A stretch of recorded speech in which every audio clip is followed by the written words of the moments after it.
Is there still a place for the small-scale buy-to-let landlord, the residential landlord, people who might own 1, 2, 3, 5 properties, whatever it is, with all the threats that we're facing at the moment and all the bad press that we hear, where the UK government seems to be aiming its guns firmly at us as residential landlords?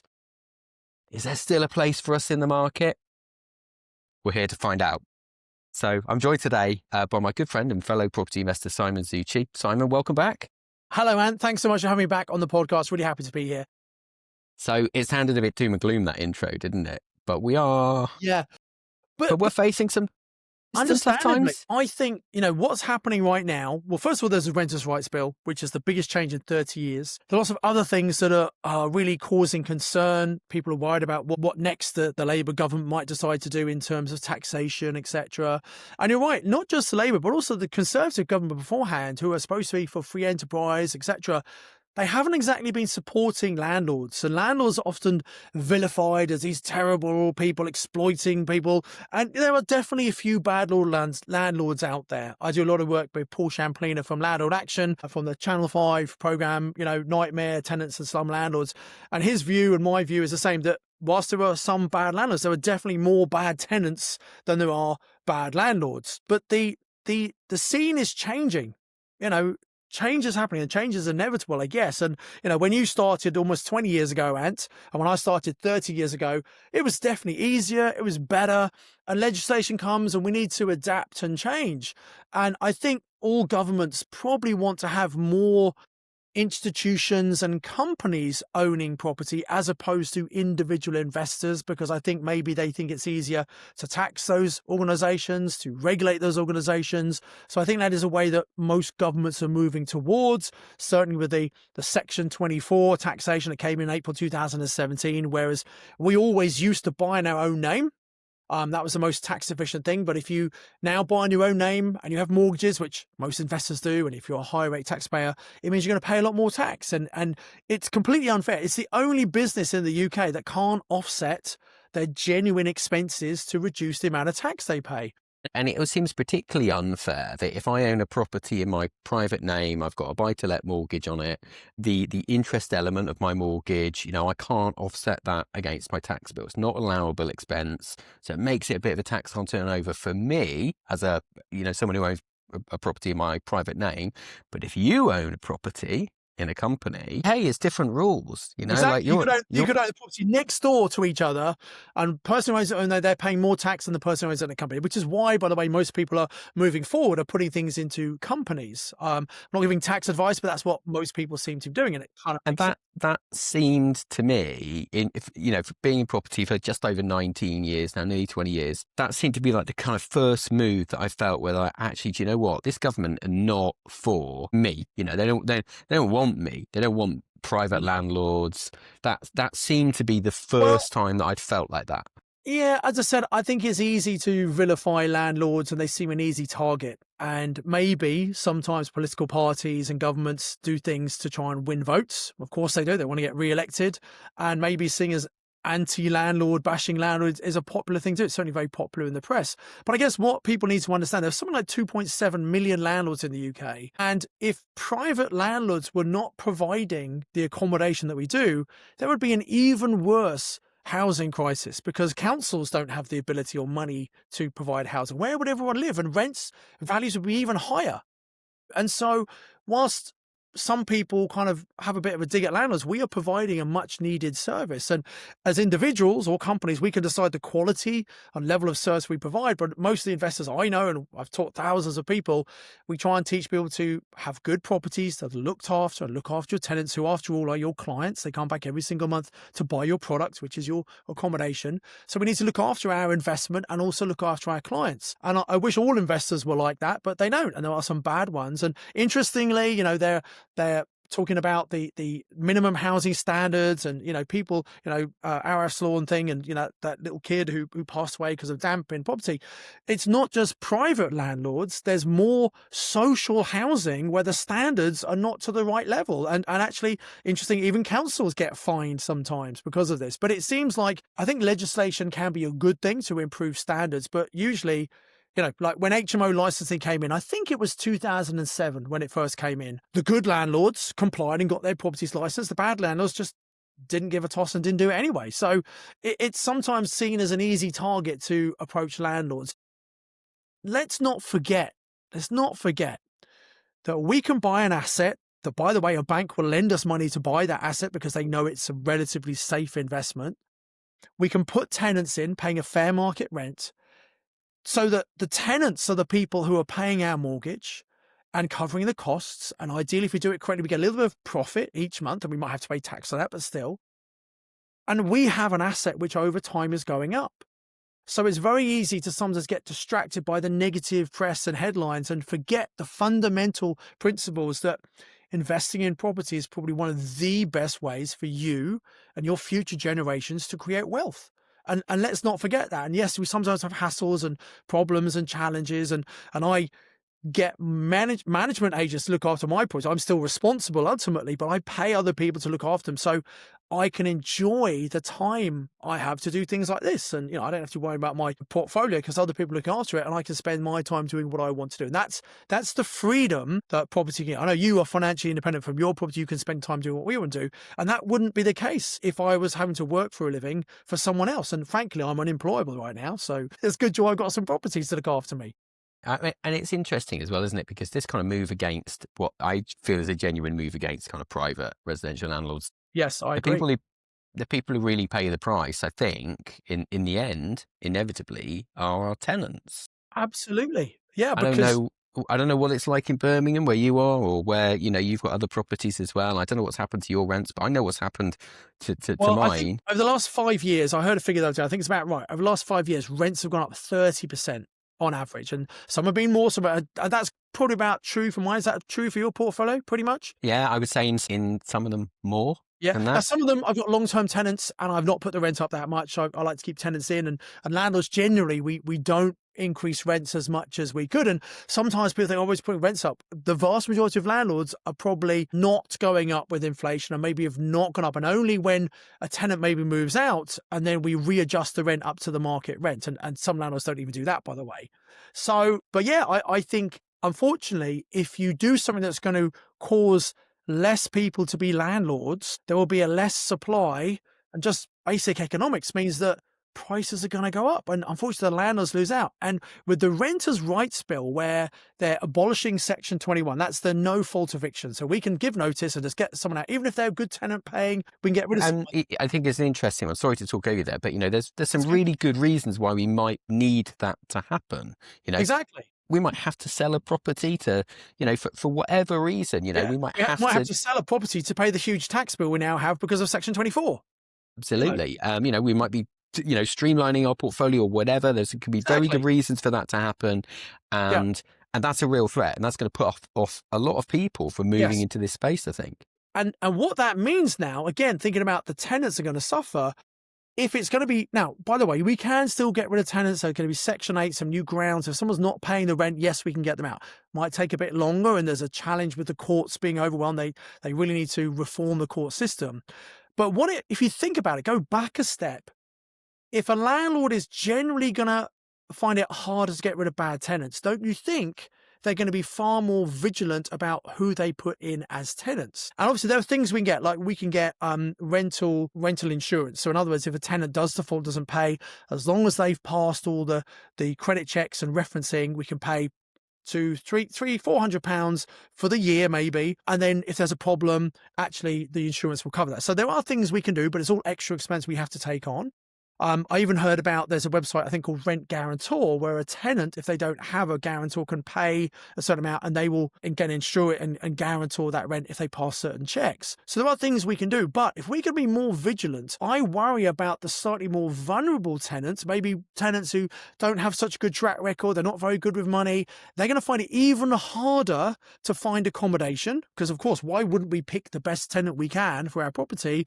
And that's going to put even more pressure on councils to provide emergency accommodation, and it's going to cost the government, the councils, more money anyway. So a lot of these things which are designed to help and protect tenants, I think actually that they're policies put in place by people who unfortunately don't really understand property. Yeah, and I house a number of probably fairly vulnerable tenants, and People Same that here. would people that would struggle to certainly go into a letting agent, a mainstream letting agent, and rent a property. I've had people move in without paying a deposit. I've Yep, done same all here. sorts of things over the years to kind of enable people to move in because I think they've been a good longer term bet. Yeah, and here's the thing, Anne. We as private landlords can have that flexibility and that choice to do that. We want to give people a bit of a help sometimes. And, sometimes I've helped people out and it's been a mistake. They've taken a bit of advantage. Sometimes I've helped people out and they've been amazing tenants and that is their home and they're going to stay there forever, right? But imagine all of the UK housing is run by institutions, pension companies, BlackRock, it's these kind of companies.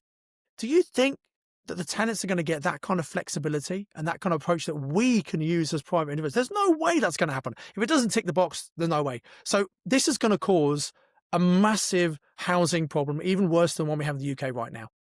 And there are other threats as well, aren't there? We're talking about the changes to the EPC ratings where, we're going to have to improve those on our properties. And for a lot of those, they might be older stock. I've got a lot of kind of Victorian terrace properties. Yeah. And, Some houses like that, you're never going to get it up to a C no matter what you do.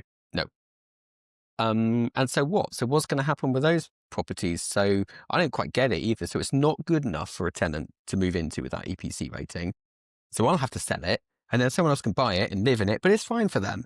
Yeah. It's crazy, isn't it? And I guess, I don't really get it.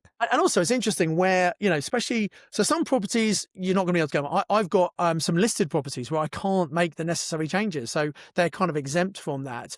But the EPC, the idea was to give the tenant an idea of how much of the bill is going to be, how energy efficient is the property, which when you think about it, if it's an HMO or service accommodation where, well, particularly HMOs where the tenants are not really paying the bills, does it really matter if it's not a C? Because we're the ones paying for it. So some of it again is missed. That the policy doesn't really match up with the reality of how things actually work. And I wonder as well about this kind of intention, and I'm sure it is definitely there for big institutions to step in and fill this void, to fill this space. Well, where are they going to be housing these people? Because they're not going to buy my little Victorian terrace flat or house because you can't get it to an EPC rating. And the idea of them owning, like one building there and one there. No, they don't want to buy big blocks. So a lot of purpose-built rental properties. But obviously, then if we don't rent the small little houses, does that mean everyone's got to live in a big block in flats? And I don't know about you, I like living in a house with a bit of garden. So therefore, not only are we making it hard for people, we're actually restricting the amount of choice and freedom they have. Doesn't seem like a democracy to me. No, and also, are those big blocks being built at the moment? Are we ticking the box in terms of haven't you heard, Ant, that the government's committed to 1.5 million new homes? That's 300,000 every year. And last year they built oh no, they didn't. No, probably the biggest lie in politics, right? So we know that they don't really like us, okay? And that's difficult because actually I look at the tenants that I've had over the last 20 years and I would say that without exception, probably all of them would have said, do you know what? Anne was a pretty fair guy. The rent was fair. He kind of got stuff. He got stuff fixed when it needed fixing. He was okay. And so, where do we go from here? What happens next for me and you? And because I know in our community, I looked at the stats, the average number of properties that our community have is probably about 5. Yeah, 5 or 6. With a lot of people just starting out, maybe with none or one, and then with some people with 100 or 200 or whatever the number might be. But most people are like small scale residential landlords, 5 properties, maybe 10, something like that. And so we're never going to be, or it's certainly unlikely that most of us are going to be the BlackRock, the Lloyds, whatever, with 10,000 tenants. That's right. Yeah, that's not who we are. No. So is there still a space for us? And I think, and what are you doing? There is. So I have properties in my own name, obviously. So I'm getting massively hit by Section 24. But I have a number of property companies, and moving forward, I'm putting into property companies. And so, it's like anything. We have to change. We have to. When I said it's not like it was 20 years ago, but it is what it is, and we adapt. And there's still money to be made. And if you're starting now and buying in a company, I think one key difference is, I think no longer can someone invest in property and just treat it like a hobby. I think really, even if you have one property and it's very much a part-time activity, you've got to treat it like a business. You've got to know what you're doing, and you can't abdicate responsibility to a letting agent. They can do the work for you, but ultimately you're still responsible. You've got to make sure you find good letting agents, and that in itself is a skill, because not all letting agents are as good as they should be, unfortunately, and they're human, they make mistakes as well. So you've got to be on top of things. You've got to understand how this. It comes back to education, and that's why you should read YPN magazine. That's why you should come to property investor network meetings. That's why you should do property training courses, because if you're out there on your own trying to figure it out, it's more likely you're going to make expensive mistakes. If you're in a community learning from other people, seeing what they do and picking up best practice, you're less likely to make mistakes. So I think that's why it's so important to be in some sort of community, connecting with other like-minded people who you can learn from and get a sense of what you do, and avoid knee-jerk reactions when legislation and things happen. So there will always be a place, I believe, for the private rental landlord. At the moment, probably in a company structure, but it's still really a small private entity, because people need and want this kind of accommodation. Not everyone wants to live in a big flat, a big block of flats, etc. So yeah, I think there's always the demand. There always will be. The good thing is, no matter what happens to the economy, people always need somewhere to live. The makeup of those tenants might change, and you might have more people on benefits. And I guess another thing to think about is AI. AI coming in. There will be a lot of new jobs created because of AI, but a lot of the existing jobs will not be required anymore because of AI. And it's not just manual jobs like drivers and in shops and things like checkouts, doctors, accountants, anything where there's some intelligence, that will be all done by AI eventually. So what are all these people going to do? Well, there's one thing for sure, they all need somewhere to live. And so I think now, if you haven't done it already, would be a really good time to educate yourself, build a portfolio. So if your job, whatever you do, is threatened in the future, it doesn't matter, because you've got an income coming in from your properties, because people always need somewhere to live. I would also say, and I don't know if you'd agree with this, that as we go forward now into 2026, our buying criteria is changing as well. So people used to be happy to buy a property and it would kind of wash its face, and I'm just going to sit on this for 20 years. And I think that's disappearing a bit now. I think so. And yeah. More and more people are looking at this saying, well, actually, there are some real challenges here, and I'm going to need this thing to make money, either for me to pay the bills now or whatever, or to put aside for some rainy days in the future. I don't know what's going to happen. So actually, we're more and more buying for cash flow and making sure that our deals are better than they were perhaps when I started 20 years ago.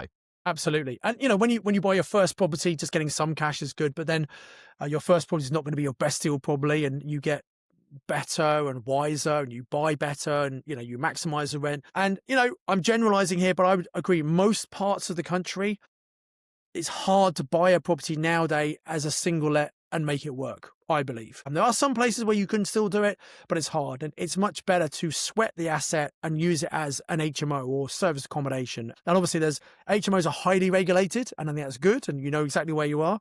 New regulation is coming in England it's already in Scotland and Wales for SA. And I think that's a good thing. I think it will get rid of some of the amateurs and make it a more professional business. So yeah, we need to not just buy a property, but we need to work to really optimize that to maximize the rent.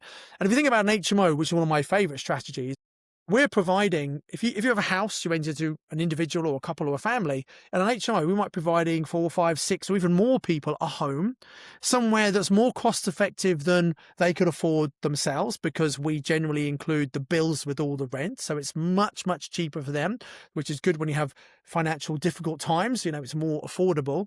And so those kind of strategies, as long as they're done well, there should always be a demand. I think there is an oversupply of average HMOs around most parts of the country, but don't do average HMOs. Time of magnolia walls and your IKEA furniture is nothing wrong with IKEA, of course, it's probably gone. Why would you compete with everyone else and compete on price, where what you should do to future-proof your properties is compete on quality. You should have the best quality you can. If your property is better than anyone else in the market and you're reasonably priced, you will have no problem filling that property. It's where there's an oversupply and property is not very good and people just lower their prices, and that's a race to the bottom because you might get not such good tenants in. So, and again, I said earlier, we need to be very careful who we put in as our tenants. And I've got some tenants who stayed literally for years and years and years. And I'm very happy about it. They're very happy and everyone's a winner. And likewise, I've had tenants that have been in well over a decade now and have been in some of them have been in my properties almost as long as I have owned them. Yes. I have some properties I bought and it's original tenants still in there. Okay. Yeah.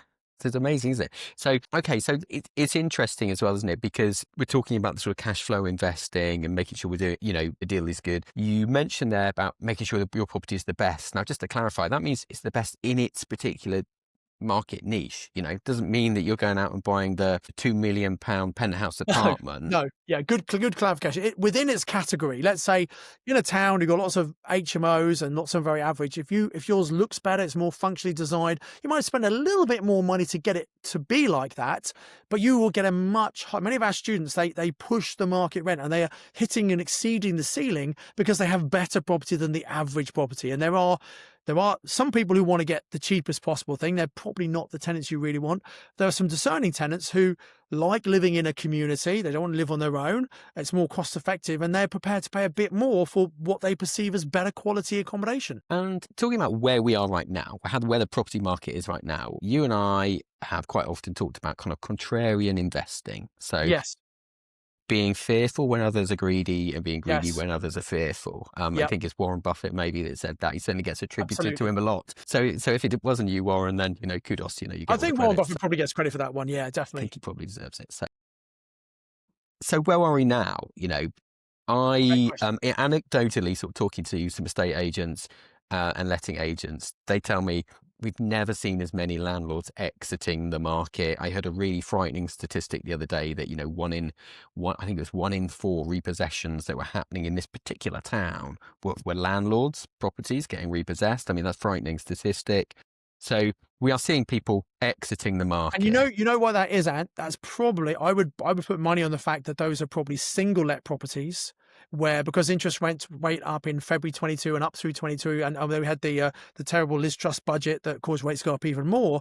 There are some landlords who've got properties where the rent they're receiving, even though rents have gone up, is now less than they're paying on their mortgage. So they are losing money every single month. And if someone's got a big portfolio, they can maybe cover that on 1 or 2 properties. But if they've only got 1 or 2 and they're losing money, well, that's when people get into difficulty. So it's terrible to hear that's happening, but it is happening. It's a reality. And some of those people are going to have painful tax bills as well from Section Absolutely, 24 that yeah. we're talking about. And so all of a sudden it's like, do you know what? I haven't been paying the mortgage. I need this cash to live or to pay the tax bill or whatever. We Yeah. can see why this has happened. Absolutely. So it's now, Absolutely. I don't like the term greed, actually. I don't think it's, it doesn't fit with who I am particularly, but is now the time to be, should we say more bold? Should we be, I would whilst say others are running away? Courageous. Yeah, okay. Because so the reality is right now, and remember, I set up the Property Investor Network, which has meetings all over the country, 45 plus meetings every month, apart from August and December. So I've got a unique benefit, if you like. I've got my ear to the ground, theoretically, all over the country. And I can absolutely categorically say that, yes, we are seeing more landlords. We're having them come to our PIN meetings. And we did a survey to our database just a couple of weeks ago. And we had 400 people respond. And it was roughly 300 people said, we asked them, are you looking in the next 12 months, are you looking to mainly sell or buy property in the next 6 to 12 months? We had 300 people say, I'm looking to buy.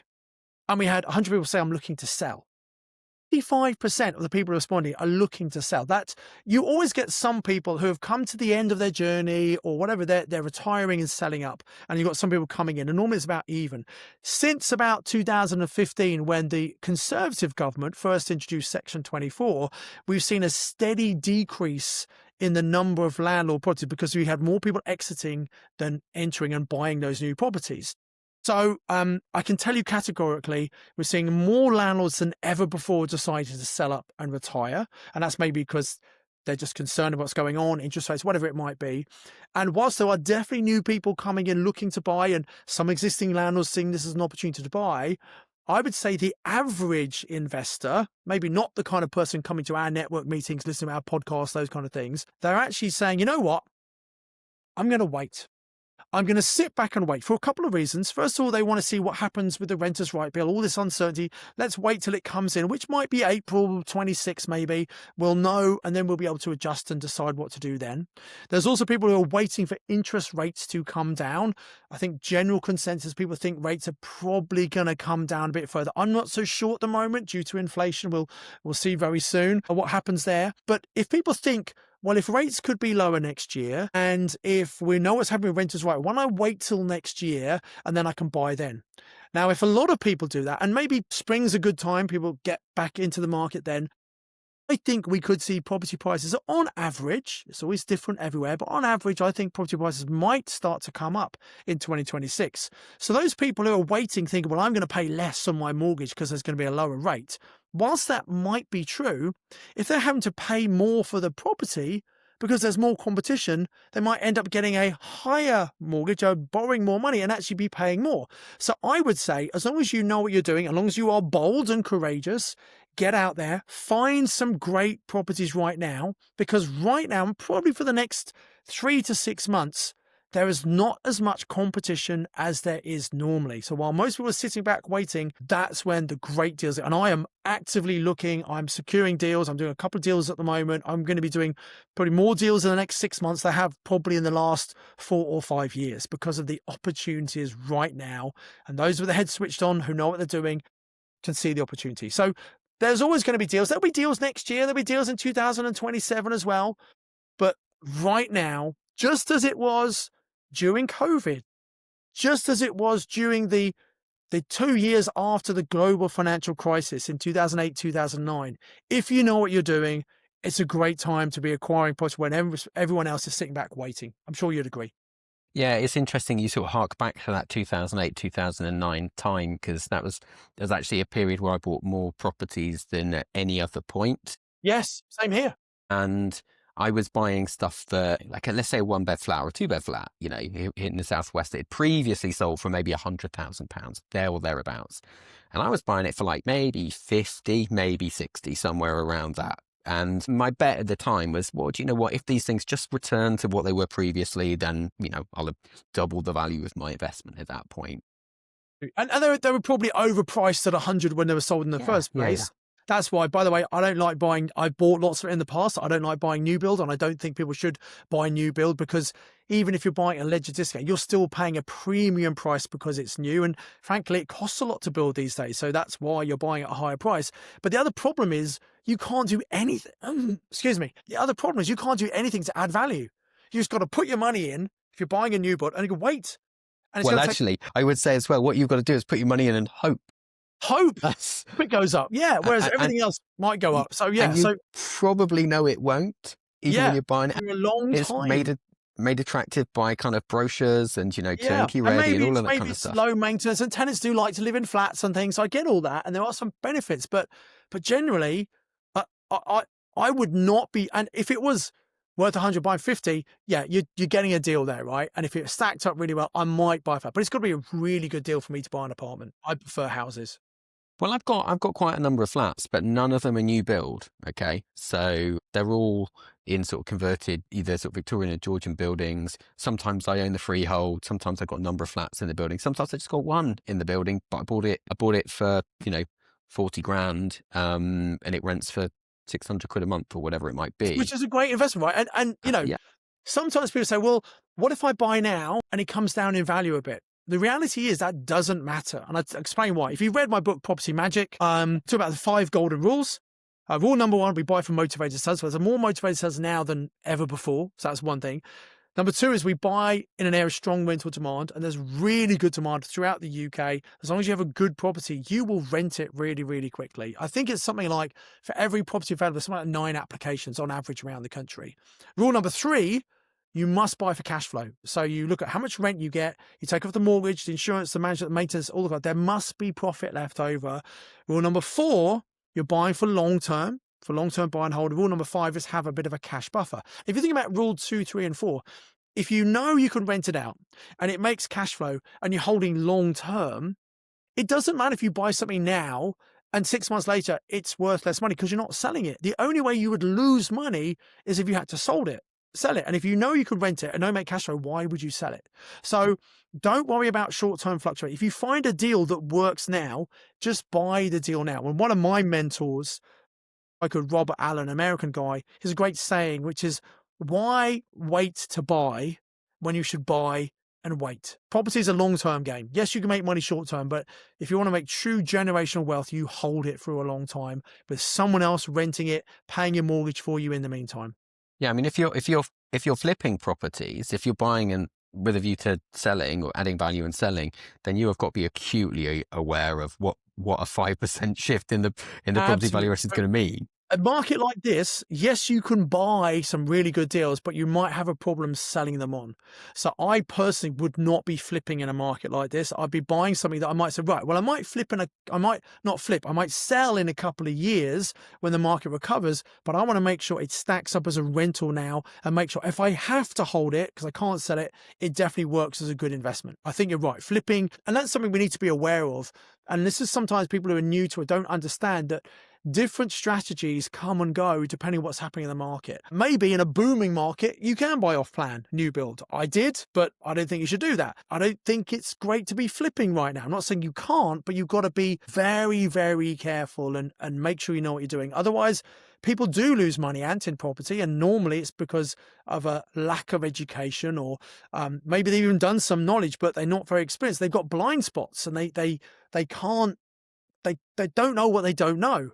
And with a limited amount of knowledge can be a dangerous thing. That's why having a coach or a mentor who is way more successful than you. I mean, it frustrates me when I see people stand up and network meetings and say, "Oh, I'm a coach," and they're just a couple of properties ahead of the person they're helping. Well, yes, you can help to a certain, but you're not going to have the depth of knowledge and help people make it. And you might be making mistakes, which all coaches will also make because you don't know you're making those mistakes yet. Only time will tell. So get educated, but make sure you're working with people who've been doing this a long time and can see the difference.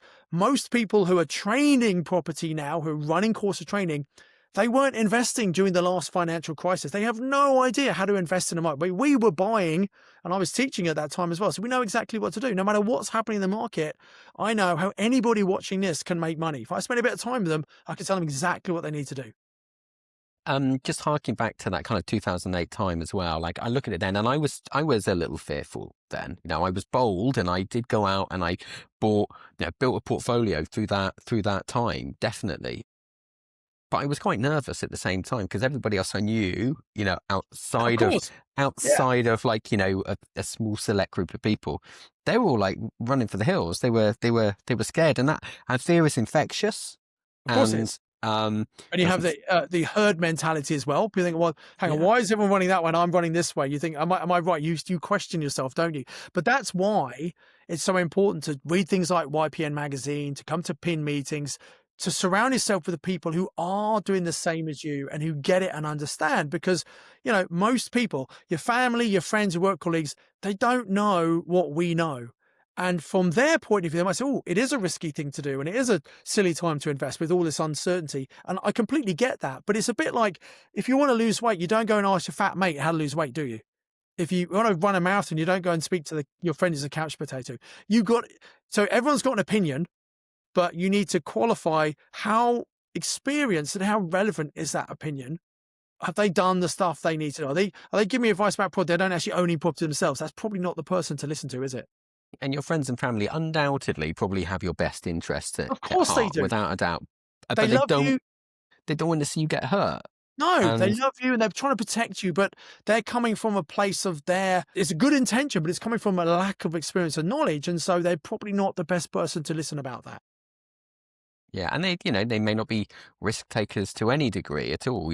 Plenty of people aren't, and that's I mean, absolutely fine. if you think about it, ads that most homeowners, their mentality is I need to pay my mortgage down as quick as possible, and debt is bad. And debt is bad for most people, the way most people use it. And paying off your own home, if you only have one property, is probably a really good thing to do as quick as possible. You'll have more money in later life. But as investors, we think differently to the average person. We recognize that actually having that asset there with equity is a bit of a waste. We can borrow money from our own home or an inherited property or an accidental landlord property. We can release that money. We can take it, go and buy some investment properties, which will, if we do it correctly, will pay for themselves and cover the cost of borrowing from our own home and maybe get some extra cash as well. And over time, as the value of the rental properties go up, we can eventually remortgage those and get enough money to completely pay off our own home, which you need to do at a certain point. But we've just used that equity in the meantime to grow a portfolio, which will keep generating cash and be a pension for us for the future, a legacy for our kids, our family, loved ones. But it's a very different way of thinking from the average mindset, which is pay it down, pay it down, pay it down. So you got to be very careful when you listen to. And I remember when I was about to buy my second property I actually bought it in 98, but in 1997, I had a business running student nightclub events, and that's how I got my deposit to buy my second house. And my business bank manager said, Simon, would you like one of our top financial advisors to come round and speak to you about, what you want to do? And he came round, a guy called Kevin, and I was a bit in awe. This guy was about 10 years older than me. I was probably 27, 28. He was late 30s. He was the top financial advisor of the Midlands group for the Lloyds banking group. And he was helping wealthy people become wealthier, right? Giving advice. And he gave me some life insurance, which I didn't have. I did a private pension, all the things I didn't have, he set up for me. And when he came to my house, I talked about, well, I've lived here for a few years. I don't really want to live here anymore. I'm going to go and buy a house closer to Cadbury's, and my friends are going to come with me and rent, etc. He assumed I was going to sell the first one in order to buy the next one, which is what most people do. And when I said to him, oh, no, I want to keep this one and rent to students, and I'm going to buy the next one, he looked at me kind of puzzled. And this was in 97, right? And this was a financial advisor, an FA. He said, hang on a minute. And he had these half moon glasses, a bit like professors and teachers have. And he kind of looked down his nose over his glasses, and he said to me, hang on a minute. So you're not going to sell this house. You're going to go and buy another, and you're going to be there, and you're going to rent this to students? And I said, yes. And it was in a student area. And he looked at me. Then he took his glasses off. And I felt like I was back at school. I thought I was in real trouble, right? And he said to me, that sounds awfully risky to me. This was a financial advisor. And turns out that's how much he knew about property, FA, basically. And if I'd have listened to him, my life and a lot of his lives would be very, very different. There were people who, they come from, and by the way, he had his own home. He didn't have any rental property. It was only, I said, there was no YouTube. There was no podcast. There was Rightmove. There wasn't even Rightmove at that time. It was very, so it wasn't as known as property investing is now, but still there were professional advisors, accountants, solicitors, financial advisors who are very good in their field of expertise. And because they're smart people, they sometimes assume they know everything about everything, and they might give us advice which might not actually be correct. So it's not just our family, friends, and loved ones and work colleagues we need to be careful of. It's advisors who don't know what we're doing. So your power team, your advisors, should ideally be people who are also investing themselves in property, and they'll probably have a much better understanding than people who are professional but don't actually have that relevant experience. Okay, thank you, Simon. So let's just recap. So for those who are feeling bold, feeling courageous now, and actually want to be a contrarian investor and go against the herd and see opportunities now because we see other people exiting the market. Let's just recap on some of the rules for buying. What should we be looking for? What do we need to make sure our property delivers? So let's get our heads right so people know what they're going out shopping for. Kind of checklist. Okay, so first of all, golden rule number one, we want to buy from motivated sellers. Now, not all sellers are motivated, but in this market, there are more and more. And I would suggest that actually landlords are pretty good people for us to look because lots of them are trying to sell. They might be listed on the open market with an estate agent. We use things like Property Filter to find great deals. But there are landlords who haven't quite decided what they're doing yet. So maybe by going to letting agents and asking them, do they have any landlords who said they might want to sell, or writing out to the HMO registered landlords in your area. So all these ways of finding off-market deals, we definitely work. And something like I like landlords because, first of all, they're a bit more commercially minded than a normal seller. They might have heard about things like options or vendor finance. Maybe they don't need the money from the sale of their property, which means that they might be open to those creative finance structures. They just want to get away from the hassle. Sometimes landlords can be over optimistic about how much their property's worth. But having said that, I think most people realize it is this buyer's market, which means there are more sellers than there are buyers. They're probably not going to get the true market value. So let's find those people first of all, and then we can sometimes take those properties and repurpose them, use them in a different way. So a single let, given the location type, it could be a service accommodation, or it could be an HMO, or maybe it's an existing HMO and they've been renting to, students, and there's maybe an oversupply of these new purpose-built blocks, so it's harder to rent the student properties out. And we could take that, and those landlords might have been landlords for 20 years, but only rented to students. That's all they know. Whereas we can actually rent HMOs to young professionals or working people, or even we could give it to a charity to put vulnerable people in. And so thinking about taking property on repurposing it, but following those golden rules. Make sure there's a good, strong rental demand from the type of tenant in the area you want to rent to. Make sure it always makes cash flow. We don't want to be buying something that doesn't make money. We want to prepare to hold for the long term. Even if we're going to sell in a couple of years, let's make sure it's okay, it works for us long term, and have that cash buffer, a little bit of money put aside in case something's not covered by insurance. And so by repurposing existing property, I think is a great strategy you can use. You might already find a property already set up as an HMO. It's got all the safety things in place, it's already licensed, but maybe it's a bit tired because the landlord hasn't kept it up as much as they should. They've not kept the rents up. We could spend a little bit of money just on a cosmetic improvement and raise the value, raise the rents through that process. And then if we're finding those kind of people, rather than just buying property, we could maybe do creative finance, vendor finance, purchase options, all those kind of strategies. So I think it's a case of recognizing there are opportunities. I recommend you get out there, you go and speak to local aid. Don't call them up as you go. Remember, it's a people business. Go and visit them, build that relationship, show them you're a serious buyer, that you do want to, because they need us right now. They need people who want to buy property. Show them proof of funds, show them you could get a mortgage, etc. If you're working with other people, joint venture partners, be honest, say, look, all my money's tied up, but I'm looking for other people I'm going to joint venture with. And when we find a deal we want, of course, we'll prove funds, rather than getting to the point where you say, right, kind of proof funds, oh, I don't have any. That will lose credibility. Tell them up front. You're finding deals for other people, and then once you find suitable, view properties. The more property you view, the better you're going to get about what's in the market. You'll spot good deals. And then I suggest you make an offer on every single property that you view. Now, you might think, well, I don't want to buy everything. Of course, you don't want to buy everything. But we only view properties where we think the seller's motivated. We only view where we think the numbers stack up. Then go and view it and make an offer on everything. Now, when you first view the property, I would say, look, I'm not going to make an offer today, but I will be making an offer. But not today. Just today, I want to ask questions to understand the situation. And that takes pressure off you and them. But then make an offer on everything. And you adjust the offer according to how much you actually want that property. There will be, even if it's a property you don't want, there will be a price at which it's a bargain. So you make an offer according to how much you want it. And you want them to say no. And that's a bit of a mindset shift. In this today's world, we want to be liked. We want people to say yes to us. We want the seller to say no, because if you make an offer and they say yes, what does that mean, Ant? We've paid too much. Paid too much, absolutely. So we want them to say no. Then we go back and say, okay, that didn't work. What would work for you? And it starts a negotiation. And very often, just a couple of thousand increase will seal the deal. If it doesn't work, no problem. The final thing we need to do is we need to follow up. Many people, they look at a property, make an offer, it's not accepted, they move on to the next one. Getting to understand that most sellers, if they're still failing to sell the property, or maybe they've sold it and the sales fall through, they become more motivated with time. So what we need to do is follow up. We schedule a regular call, and we either, if we got direct to the owner, great, or if it's with an agent, we might call the agent and say, oh, that property number 123 Acacia Road, what's the situation? And even if there's no progress on that, it's a great way to open the door. What else have you got? What's coming that's new? Or what's just fallen through?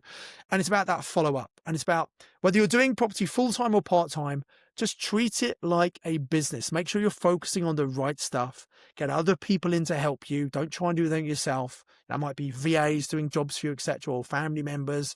Focus on the right things, which I think right now is finding deals, speaking to owners, trying to come up with an ethical win-win solution. If you do that for the next few months, you're going to pat yourself on the back, because in 6 months, a year's time, most people are going to look back and say, how the hell did I miss that incredible buying opportunity? Okay, brilliant. Well, Simon, probably a great place for us to draw this to an end. Thanks so much. Thanks for giving us a bit more confidence in where we are in the market right now. Definitely, definitely some very real reasons for us to It's a scary time, right? Yeah. We definitely need to be concerned. Scary, but with a bit of knowledge and confidence, it's also a huge opportunity. Okay. Thank you. Thanks so much, Anne. See you soon. Learn from people who've been there and done it. Real investors, real lessons. ypn.plus.